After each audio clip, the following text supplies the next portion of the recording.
Hi hello beautiful people, welcome to my channel. అందరికీ ముందుగా శ్రీకృష్ణాష్టమి శుభాకాంక్షలు. అందరూ ఎలా ఉన్నారు? నేనైతే చాలా బాగున్నాను. ఈరోజు శ్రీకృష్ణాష్టమి సందర్భంగా మేమైతే ఇస్కాన్ టెంపుల్కి వెళ్ళాలనుకుంటున్నాం, విచ్ ఇస్ ఇన్ కాత్రజ్. కాత్రజ్లో టెంపుల్ వచ్చేసి చాలా పెద్దదనమాట. అండ్ దాని పక్కనే స్వామినారాయణ మందిర్ కూడా ఉంది, అది కూడా చాలా పెద్దది. సో ఈ రెండు టెంపుల్స్ కవర్ చేద్దాము అని చెప్పేసి ఈవినింగ్ 4 అవుతుంది, ఇప్పుడు బయలుదేరుతున్నాం. బికాజ్ లైటింగ్ అది బాగుంటుంది అని చెప్పేసి. ఈ పూణేలో వర్షం పడుతూనే ఉంది. 2 to 3 వీక్స్ నుంచి వర్షం అయితే ఆగింది. బట్ మళ్ళీ వర్షం అయితే నిన్న నైట్ నుండి చాలా వర్షం పడుతుంది. మీ దగ్గర మీరున్న ప్లేస్లో వెదర్ ఎలా ఉందో నాకైతే కామెంట్ సెక్షన్లో కామెంట్ చేయండి. మొత్తానికి మేమైతే స్టార్ట్ అవ్వాలనుకుంటున్నాం. పొద్దునుంచి వెళ్ళాలా వద్దా ఇదే కన్ఫ్యూజన్లో ఉన్నాము. మేమైతే స్టార్ట్ అవుతున్నాం. అక్కడికి వెళ్ళాక ఇస్కాన్ టెంపుల్లో మేము ఎలా ఎంజాయ్ చేసాము, స్వామినారాయణ మందిర్ ఎలా ఉంది, ప్రతిదీ నేను మీకు అప్డేట్ చేస్తూ ఉంటాను. నా వీడియో లాస్ట్ వరకు చూస్తూ ఉండండి. అండ్ మీకైతే మంచి టెంపుల్ వైబ్ అయితే ట్రెడిషనల్ వైబ్ అయితే నేను మీకు ఈ వీడియోలో ఇవ్వాలనుకుంటున్నాను. అంటే ఇక్కడైతే మేము బస్ తీసుకున్నాము 43A డైరెక్ట్ బస్ కాత్రజ్కి. అక్కడి నుంచి మేము మళ్ళీ ఆటో మీద స్వామినారాయణ మందిర్ అయితే రీచ్ అయ్యాము. మందిర్ అయితే చాలా పెద్దది అండ్ చాలా బాగుంది. మాకైతే ఫొటోస్ తీయడానికి అలౌ చేయలేదు. మేము మెట్లు ఎక్కిన స్టాండ్ కానించి అక్కడ ఒక అతను నించొని ఫొటోస్ ఈజ్ ప్రోహిబిటెడ్ అని చెప్పేసి అండ్ అనౌన్స్మెంట్స్ కూడా ఇస్తూ ఉన్నారు అనమాట. ఎవరిని ఫోన్స్ అన్నవి లోపల పెట్టేసుకోమన్నారు. ఎవరికి ఫొటోస్ తీయడానికి అలౌ చేయలేదు. బట్ చుట్టూ ఉన్న సరౌండింగ్స్ కానీ, మందిర్ కానీ, ఆర్కిటెక్చర్ కానీ చాలా బాగుంది. చాలా ప్రశాంతంగా అనిపించింది అనమాట. అండ్ అన్ఎక్స్పెక్టెడ్గా అక్కడ పైన ఒక టెంపుల్ ఉంది, కృష్ణ రాధ వీళ్ళందరూ ఉన్నారు. అండ్ కిందన వచ్చేసి వెంకటేశ్వర స్వామి కూడా ఉన్నారు. అది చాలా బాగా అనిపించింది. నాకు వెంకటేశ్వర స్వామి అంటే చాలా ఇష్టం. చూడగానే నాకు చాలా హ్యాపీనెస్ అనిపించింది.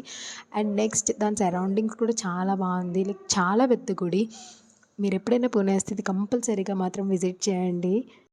అండ్ అక్కడి నుంచి మేము నెక్స్ట్ విజిట్ చేసిన టెంపుల్ వచ్చేసి ఇస్కాన్ టెంపుల్. ఇదైతే 4 kilometers దూరంలో ఉంది. సో మేము అక్కడి నుంచి ఆటో మాట్లాడుకొని వెళ్ళామన్నమాట. లైటింగ్స్ అయితే చాలా బాగుంది. ఇస్కాన్ టెంపుల్ రాధాకృష్ణులు అయితే అలా చూస్తూ ఉండిపోవాలనిపించింది. అండ్ అక్కడ హరే రామ్ హరే కృష్ణ అని భజన చేస్తుంటే చాలా బాగా అనిపించింది. అండ్ మేము కూడా వాళ్ళతో పాటు భజన చేస్తున్నాము. చాలా బాగుంది. లైటింగ్ కూడా చాలా బాగుంది. లోపల పూరి జగన్నాథ్ స్వామి రాధాకృష్ణుల్ని పెట్టారు. పూణేలో ఇక్కడ కాత్రజ్ దగ్గర ఇస్కాన్ టెంపుల్ వచ్చేసి చాలా పెద్దదన్నమాట. అందరూ హరే కృష్ణ అంటూ నామజపం చేస్తూ చప్పట్లు కొట్టుకుంటూ వెళ్తూ ఉంటే భజన చేస్తూ చాలా బాగా అనిపించింది. లాస్ట్ వరకు ఈ వీడియో చూడండి. ఇక్కడ కూడా నాకు వెంకటేశ్వర స్వామి దర్శనం అయితే ఇచ్చారనమాట. నేను ముందు చూపిస్తూ ఉంటాను. ఇక్కడ నుంచి మీకు గుడి ఎలా అనిపించింది అనేది నాకు కామెంట్ సెక్షన్లో కామెంట్ చేయండి.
ఇక్కడైతే వెంకటేశ్వర స్వామిని చూడడానికి వెళ్తున్నాం అనమాట. బట్ ఇక్కడ బయట బోర్డు వచ్చేసి ఇంకోలా ఉంది. సో మేము వెంకటేశ్వర స్వామి అసలు ఎక్స్పెక్ట్ చేయలేదు. వెంకటేశ్వర స్వామి చూసేసరికి చాలా బాగా అనిపించింది.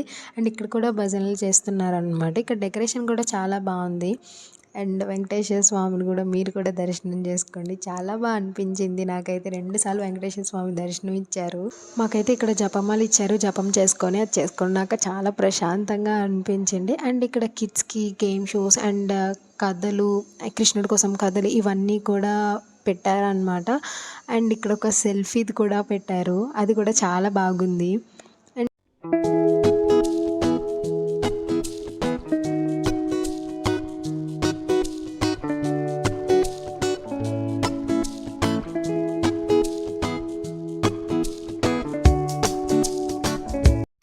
అక్కడ ప్రసాదాలు అయితే అమ్ముతున్నారు, బిస్కెట్స్ అండ్ స్వీట్ ఒకటి. సో ఆ రెండు మేము తీసుకున్నాము. అండ్ నెక్స్ట్ వచ్చేసి మాకు బయట రవ్వ కేసరి ప్రసాదం పెట్టారు, అది కూడా బాగుంది. తర్వాత మేము వెంటనే బయలుదేరిపోయి ఇంటికైతే వచ్చేసాము. అండ్ ఫొటోస్ అయితే నేను ఆల్రెడీ అప్లోడ్ చేశాను, మీరైతే చెక్అవుట్ చేయకపోతే please check it out. And please subscribe to my channel. I will see you in the next vlog. Bye bye.